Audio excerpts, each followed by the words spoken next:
Welcome to Beer Net Radio. Listen to on every continent except Antarctica. B-E-E-R-R-N-E-T.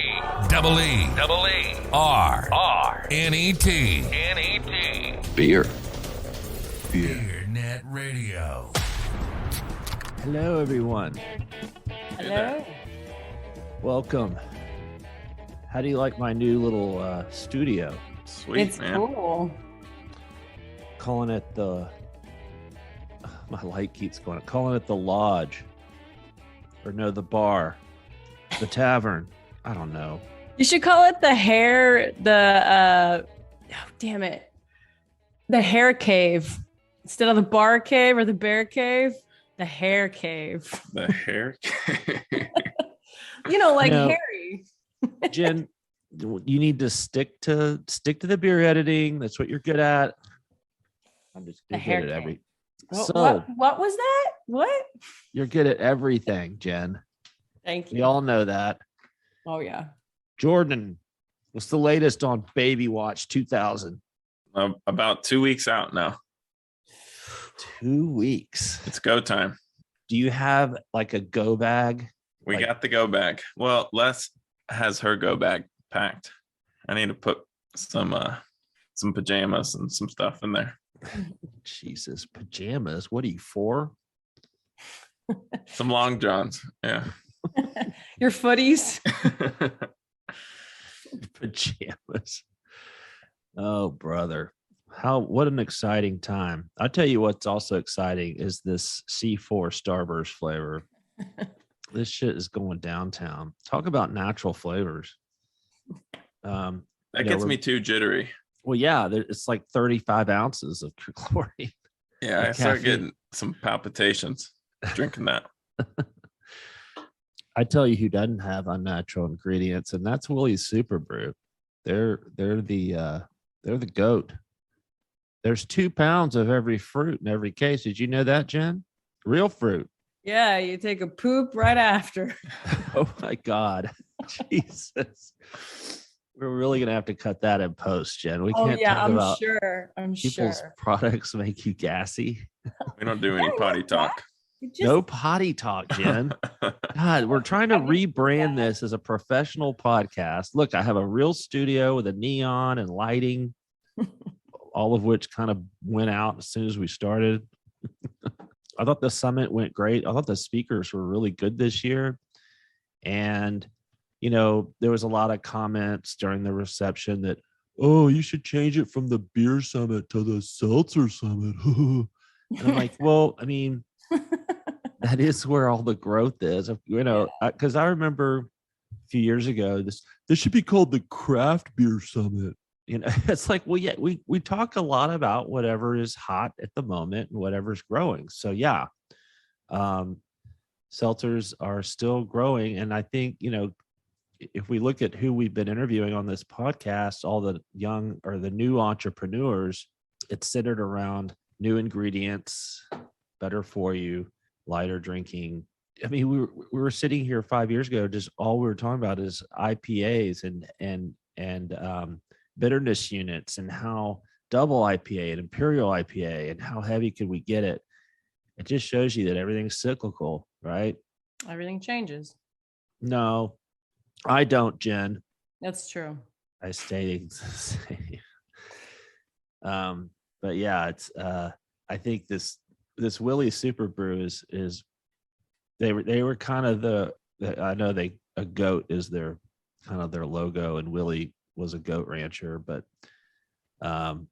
they are the goat because they were kind of doing, you know, fruity seltzers before it was cool, right?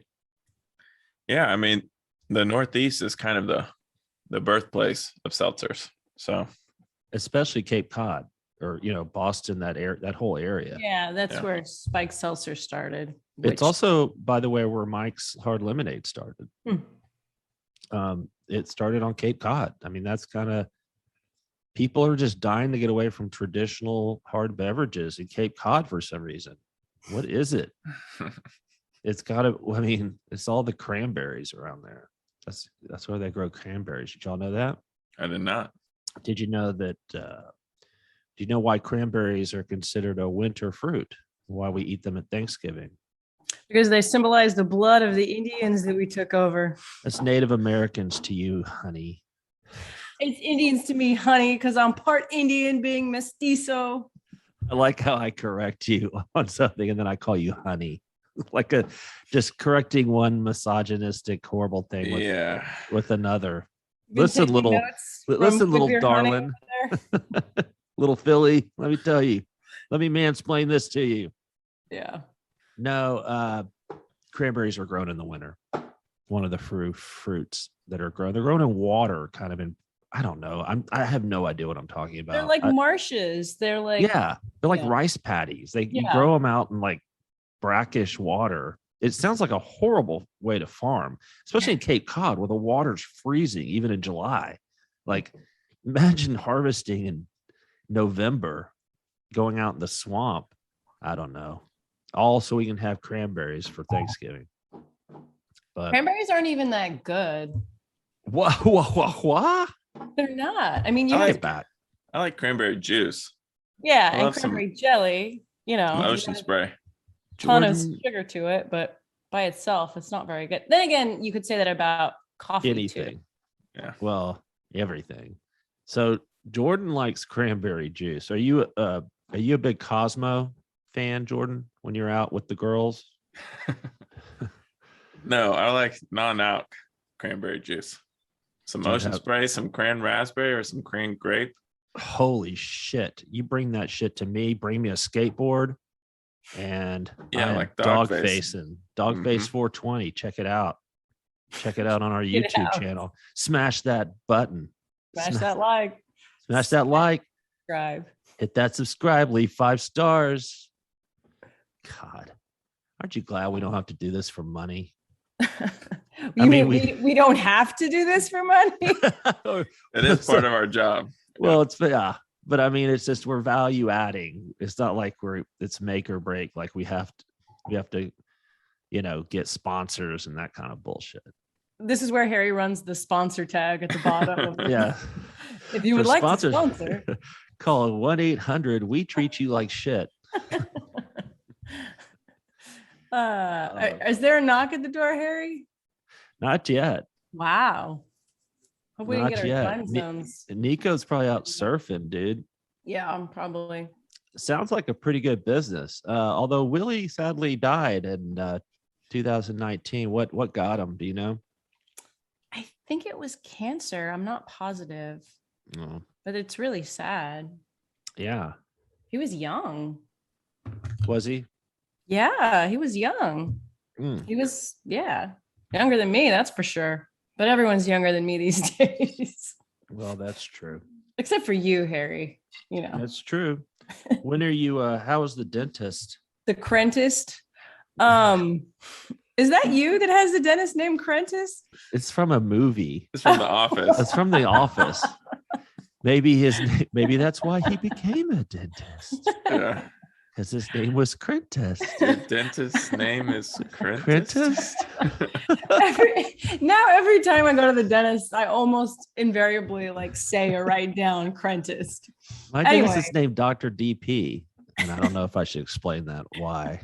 Don't explain why, Harry. Okay. No, I mean I had a filling that got cracked last week. They filled it or they fixed it, and then once I was unnumb, it hurt again. I went back today and they were like, oh, it's just sensitive. I'm like, okay. Or it's got another crack. Or I'm about to get a root canal, my third. Good Lord. I've never had a root canal. Well, I grind. I don't know if you know this, but I'm a high stress person. What?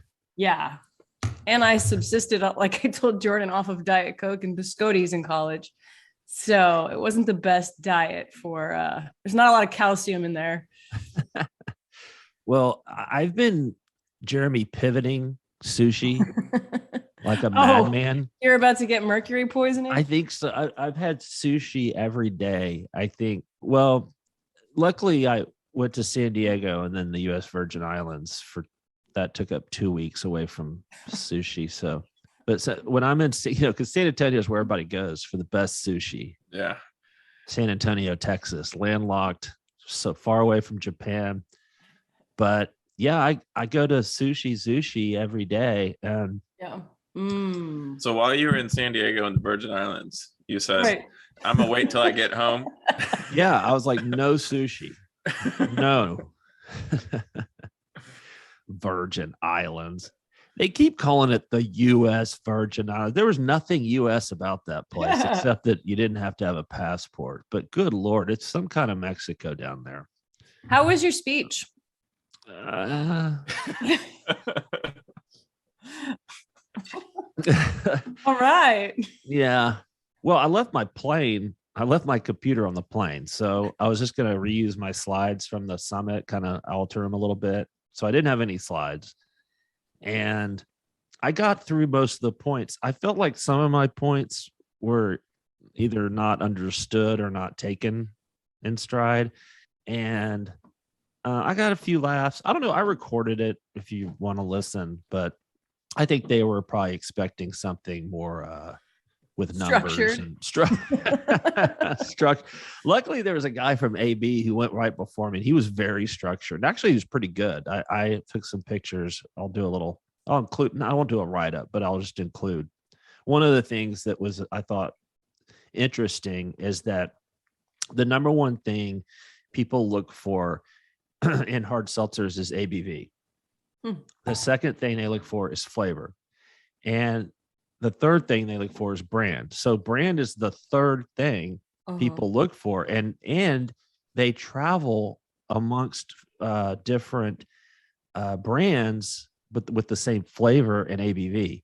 So if they're into a 5% 100 calorie, but they like watermelon, they'll drink Vizzy watermelon. They'll drink Truly watermelon. They'll drink, what's the other one?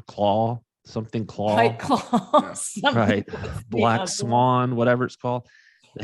Market leader. Yeah, I thought that was interesting. There's a couple of other, because AB studies this shit down to the freaking wire. They want to know why people are doing everything. Wait. I think we got Nico here. Hold on. I think technical difficulties. Hold on. Hello? Hey. No, it's at noon. So it's now if you guys are available. Technical difficulty. Sorry. No worries. If you can just click the link where we're just shooting the shit. He's already in. Oh, okay. He is. All right. This is so meta. I'm on the phone with you while we're on the pod. You're about to transfer over. All right. See you on the other side. Nico. So let me guess. Did you not tell him the right time zone? It's in the invite. Yes. Nico. Hey. Nico, my name's Harry Shoemaker. Welcome to BeerNet Radio. Thanks for being on. We part of our podcast, Nico, so you know, was we have technical difficulties literally every single time. So it's very on brand for us, Nico. Yeah. I mean, this is like our 75th episode. And have we ever, I think we've done one where we just eased right into it. But anyway, Nico from Willie's Superbrew, who, let me tell you what I think about Superbrew, and then you tell me if I'm right. Okay. Obviously, Nico is one of the co-founders with Willie, who was a goat rancher, and you can tell that story. But you created a clean ingredient, real fruit seltzer before it was cool. You put real shit in there before other people were doing it. Is that kind of your niche, your claim? Yeah, and I think the reason we came up with the name Superbrew is we didn't know what to call it, because it was so much more flavor than seltzer, that it was kind of the idea of like there's no space for what we're making almost, because we pack like a pound of fruit in every pack. So as we've kind of gone at the beginning, we were like, we need to make this understandable to the three tiers and link it to seltzer. But now the more the category develops, the more we're trying to build our own segment of Superbrew. Right. And how do you get all that fruit? And so it seems like that would be, is that expensive? Definitely expensive.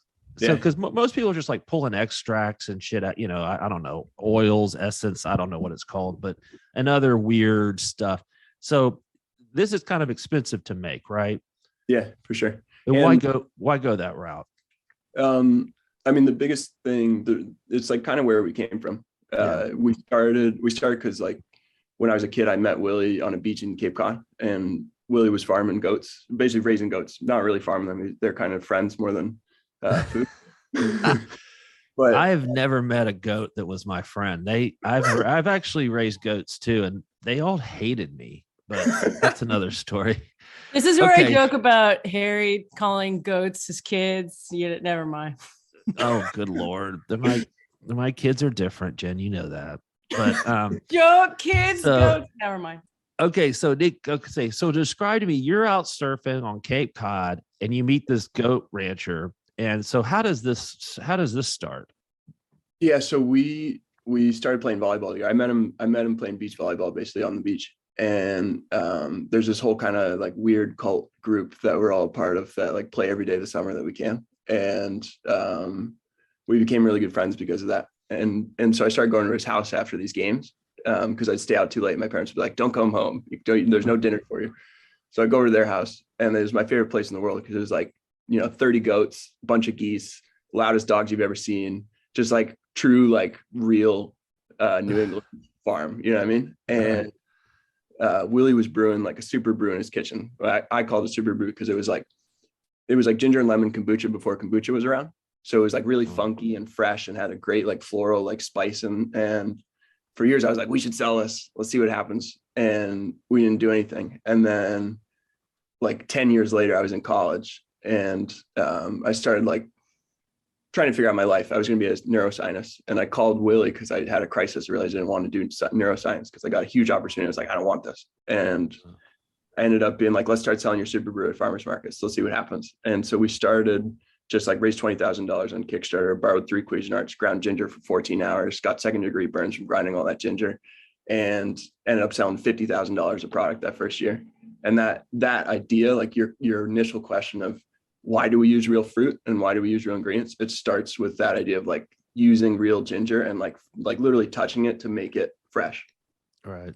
That's so cool. I love that story. And you were so young. You're so young. How old are you? 28. 28. Oh, awesome.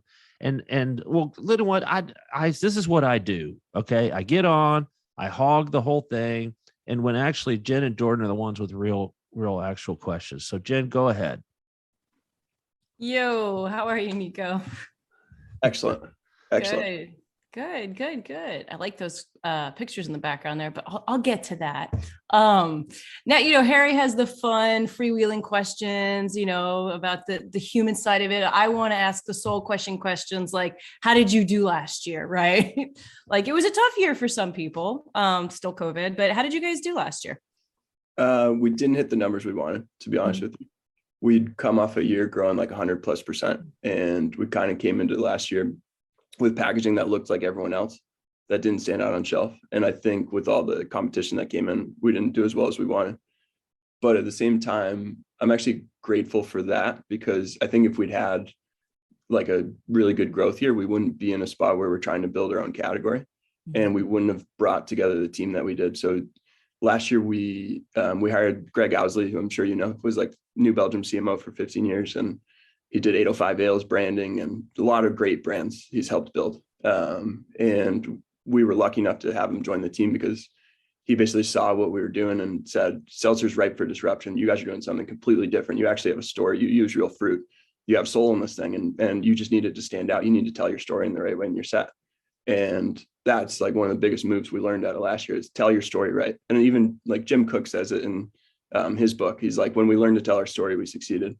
I think we're at that spot right now where, Q1 revenues and depletions we're up like 100+% already, which January doesn't mean much in the grand scheme of things, but we're projecting we'll be up 125% this quarter. And I think it's all because the second person we brought in as well, Schill is our chief sales officer. He came from 15 years at Diageo. He helped build Flying Embers from 2 million to 15 million. He has great relationships and he knows the game. And because of the struggles of last year, we kind of looked at what we were doing and said, hey, you got to build your team, an A team, and you got to have a good story and you got to execute in the field. And that's what we're doing. Mm-hmm. Do you think you're getting traction where, there is starting to be a bit of a seltzer shakeout? Are you getting some of those open spots and opportunities? I think so. Yeah. We're seeing it with chains. We're getting some good hits, and, we'll see once we've gotten some really good validations that even some we didn't expect. And we're expecting probably like 1,400, 1,500 effective PODs increase. Okay. Cool. And I forget, remind me your footprint. You're still very regional, right? Yeah. So we're going to fill out the East Coast this year. So we started kind of regionally last year, and we're basically going to go down towards the Southeast and using some key chain partners down there to help expand. And you're like a top 15 seltzer right now in the Northeast, but the goal is to keep building up, or? Yeah, top 15 New England, aiming for top 10 New England, and I'd say top 15 down the coast. But I think the thing we offer that is like, that puts us squarely in the seltzer category. The hope is beyond beer. No one knows where the heck it's going, right? And the category everyone seems to believe, as we agree, it's going to go towards full flavor, and it's going to go towards premium. It's going to go towards soul, ideally, like something that has integrity and depth to it. And instead of just copying and pasting, hey, this brand worked for White Claw and Truly, if you build your own thing that has a flavor experience that's got depth and uniqueness, you can build what the craft beer revolution did before. Same kind of evolution from big beer to craft.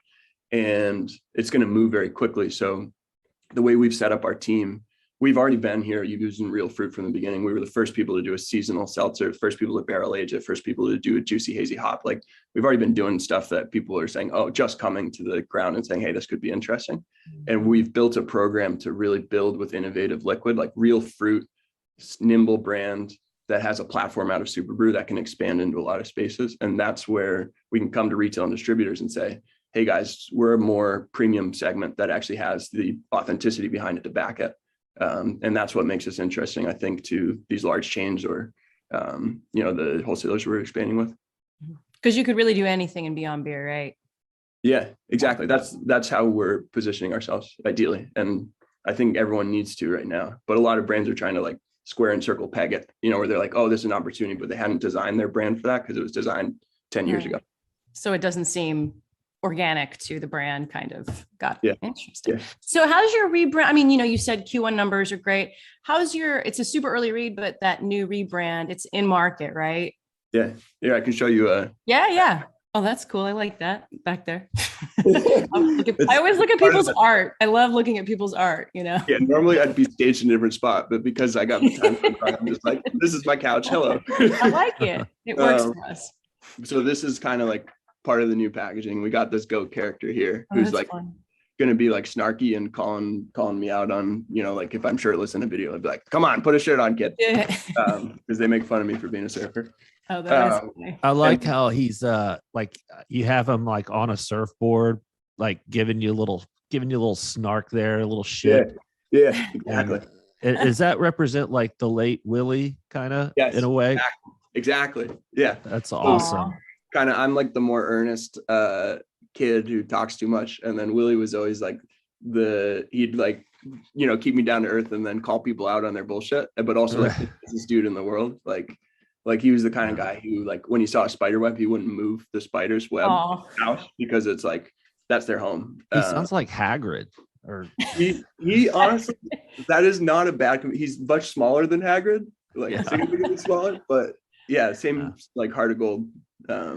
Well, you listen, I knew Greg Owsley when he was about your age, and you kind of remind me of a young Greg Owsley. And I would say, what a catch for both you guys. I mean, it sounds like the perfect type of project that would fit for him. That's just the kind of, this is what he loves to do. And for you guys too, because he does get to the root of who you are, soul and ingredients, fruit, not flavor. I love that.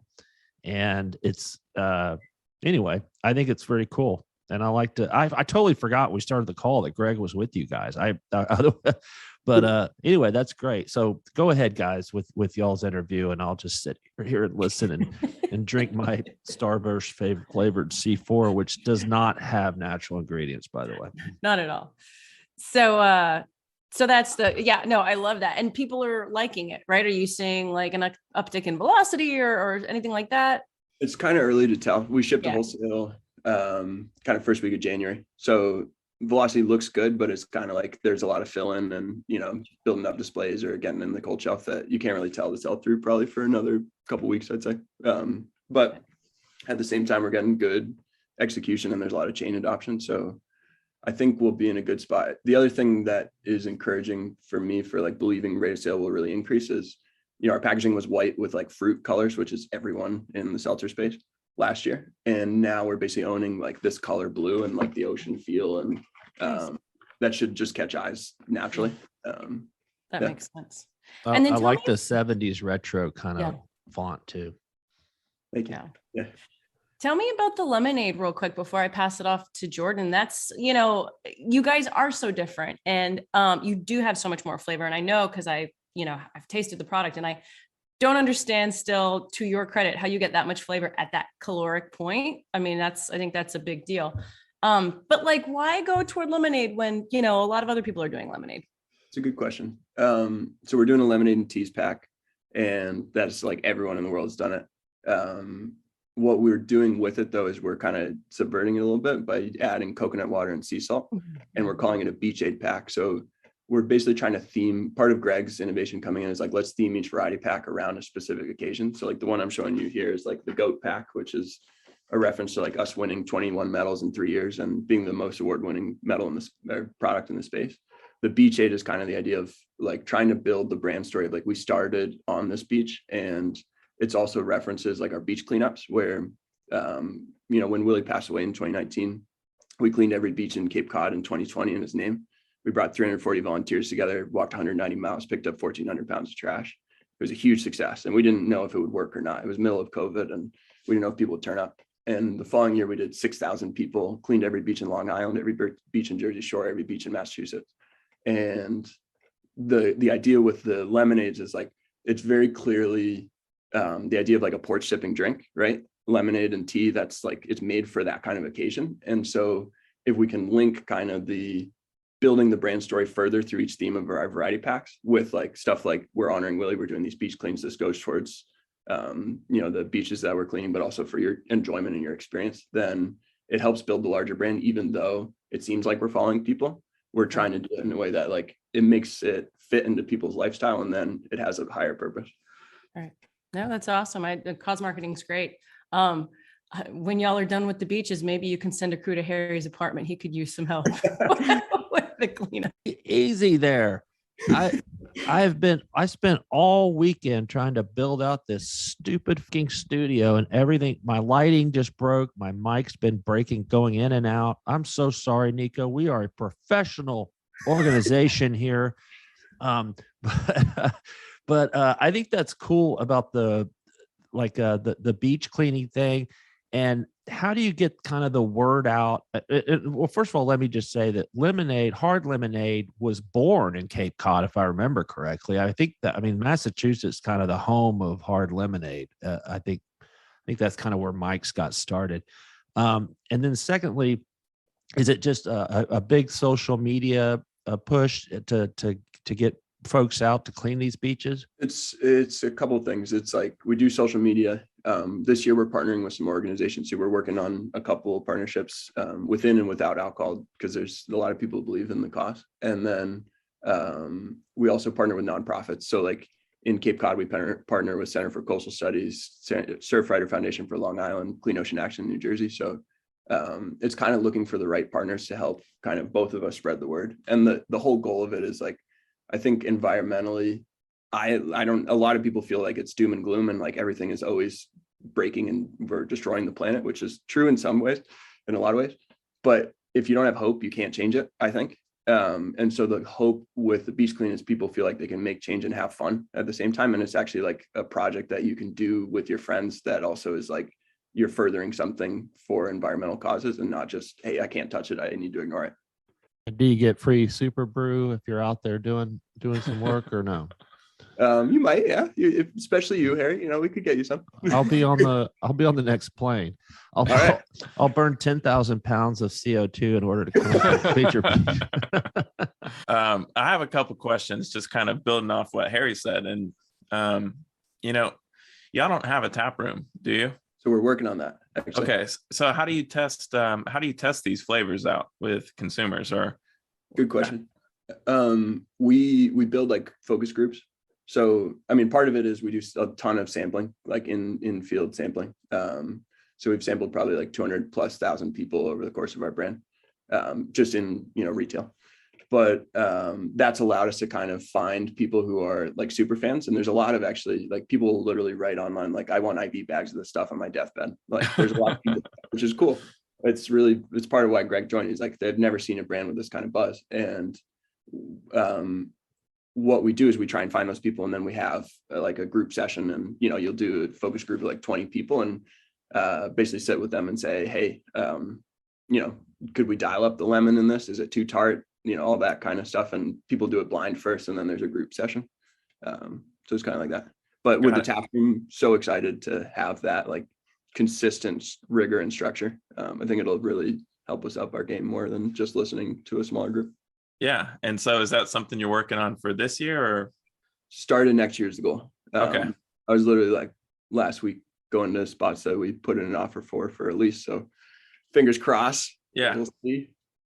Well, and then the other question I had was, Harry was talking about the Cape Cod was the birthplace of lemonade, hard lemonade at least.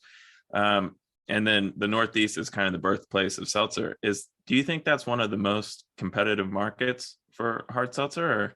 I think so. I think the other thing that's hard in the Northeast is it's so independent driven, which is part of the fun and expanding to the Southeast is like, if you can show chains you're a premium product and have a reason, like a why for it being on shelf compared to others, which I think we do, then you can succeed. Versus independence is such a dogfight of like, did you show up on the right day? Did you show up consistently? And whatever you do in one visit will be merchandised out of the way into the next, you know what I mean? So I think it is a very competitive market, especially if you're a smaller brand that doesn't necessarily have like consistent distributor muscle behind you of like the large dollars, the long relationships, all that stuff. Yeah. And there's no change to just blanket, when you go down to Florida, and if you're in Publix, you're set.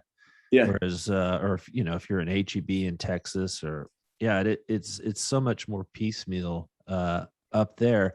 And I think what's unique, and not if this is on purpose, but you have this kind of surfer soul vibe going, but you're in Cape Cod. You're, a lot of that's going on in, Southern California. And so that kind of sets you apart too. This is an East Coast surfer. This is not a bullshit surfer that doesn't even put on a wetsuit that's out there, in his underwear.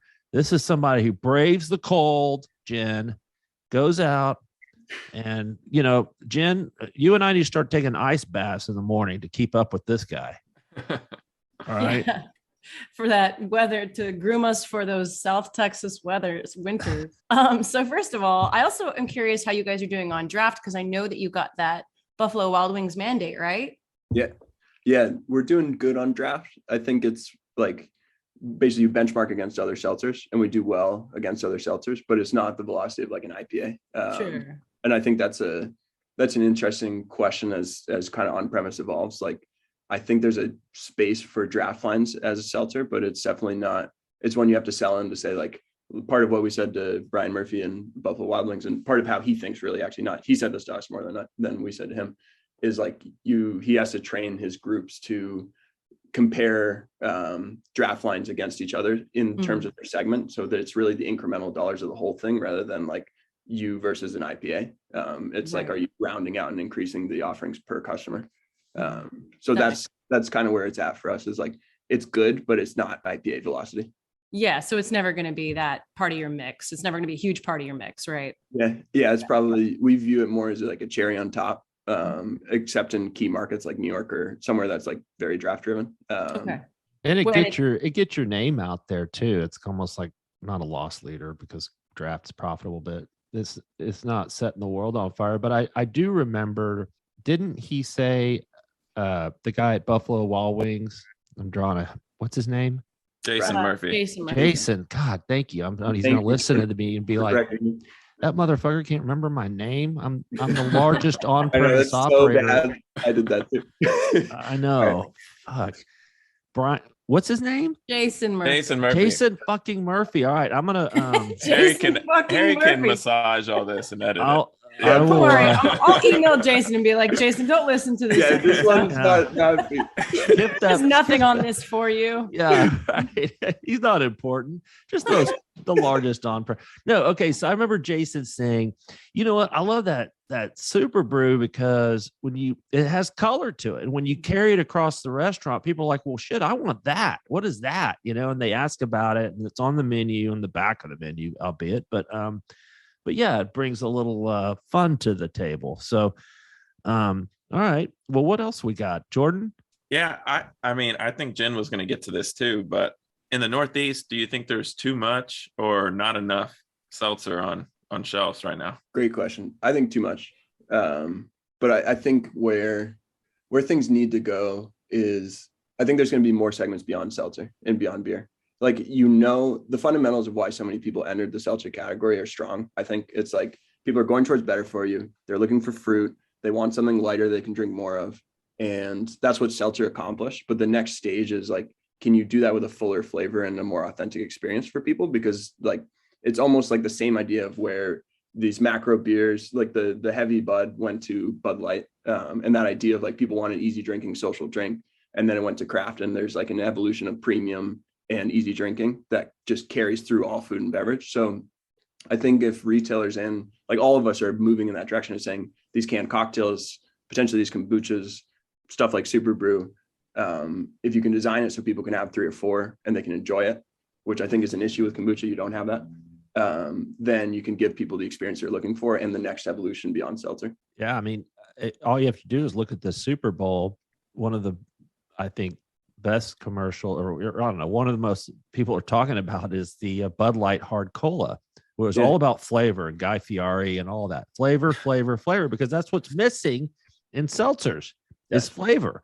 And of course, I don't know how much is natural about Bud Light Hard Cola, but they're not trying to hit that point. There's just flavor. And so, I think on your Willie's Superbrew, you're trying to hit both, where it's flavor, but the ingredients are all natural, and it's not 400 calories. It's only, $1.20 or whatever it is. Is that right? I like just making speeches on the podcast and then seeing if people agree with me. I know most podcasts you're supposed to ask questions of people and get there. No, I like just making pronouncements and yeah. So that's cool. And what kind of distributor network are you guys looking at, or what do you already have? You beer mostly, or what? So it's all beer, and then we mix kind of red, blue, and indie. So kind of Miller Coors for New England, northern side, Sheehan for Connecticut, Rhode Island, New York, and then AB, Philly, New Jersey, and then Miller Coors really down the coast, except for Tryon and North Carolina, who are great. Nico, I want to know how you burned yourself juicing all that ginger. Was it from the ginger itself? Yeah, like your hands literally were like they literally 12 hours or so of having ginger, your hands get pruned, so the skin kind of like there's that much like liquid on it. And I was in charge of production and like totally miscalculated when you scale up and using Cuisinarts, which would jam every like literally minute and a half with the amount of ginger pulp in it, that we'd have to like run back and forth and like hand squeeze the ginger out. So it was just like, it was one of the early days. There was a lot of like extreme manual labor that was very difficult, but also kind of, character building. But that's cool. I mean, that is, kind of a story you'd hear in craft. It's like when, what's his name with Dogfish had invented I think it was the Randall that, the continuous hopper, it was like his own invention, and just the bootstrapping and everything. Yeah, it's very crafty. You don't get a lot of that in seltzer, right? Cool. You should see the light that I have duct taped to you want to talk about pain and bootstrapping.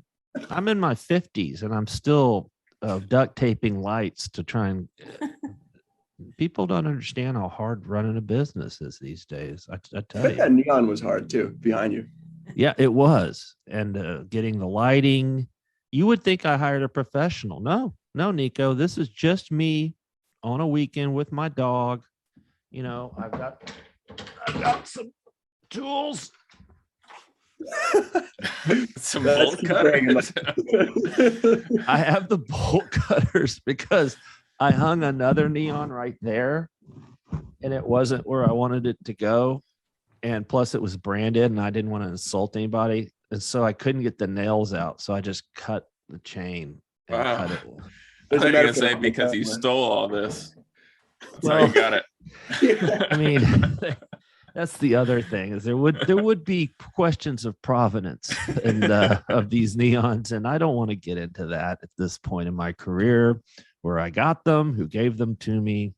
Anyway, I'm literally texting Millicent, get this bowl cutter away from Harry. it still has the tag on it. I'm going to take it back. All right. Well, shit. I think. What else have we missed? Jen, I know you like to have. I think I think we're good unless anybody else has any questions. That was great. Thank you. Well, I think it's very exciting. Did we talk about expansion plans? A little bit. Basically, we're filling out the East Coast, so we're going to add Georgia, Florida, and the kind of southern part of South Carolina too this year. Okay. And I have one to add on to that. As you expand a little further down the coast, are you thinking about getting into like convenience at all and expanding packaging formats too? Yeah, it's a good question. It's one we're looking at. We're probably testing a little bit of Georgia convenience stores. We're doing like a juicy hazy hop 16 ounce, which is so good. And we're going to test that in C stores, but the price point's a little high. Like, C stores is so much driven by price and format. So we're looking ahead to next year as well to say, how do we play in this segment and do it in a way that's profitable enough for us? You still would get a margin hit for sure, but it's such a key channel. And I think our product is so easy drinking, it could work really well there. So it's something worth testing at a certain scale is our goal. Got it. Very good. Well, you know what I like to see? I like to see young entrepreneurs coming into this industry, shaking it up, disrupting things, making things old, new again. That is what we need. Listen, I'm making another goddamn speech. I'm sorry. Let's go. I like seeing it, Nico, and let's keep in touch. I need young friends. I'm tired of hanging around these old farts in this industry, and let's go. I'll come up to Cape Cod. I'll throw on a suit. We'll go out and catch some gnarl. Love it. You got to play some volleyball with us too. I will. I'll bring my bolt cutters and steal some bikes. I don't know. We can really cause some trouble. All right, I'm in. All right. Biscuit. She's drinking out of the toilet. I mean, this is such a disaster. Stop drinking out of the toilet while the mic's on. Jesus. All right. Well, thanks for drinking beer. Thanks for making Nico. it. Thank you. Yeah. Thanks for being on. And all right. Well, let's check in 6 months. Is that all right? Yeah, that'd be wonderful. All right, bud. Take care. Adios. Cheers. Bye-bye. Hi, Jen. It's just you and me. Oh! I can't believe you like that flavor Superbowl commercial.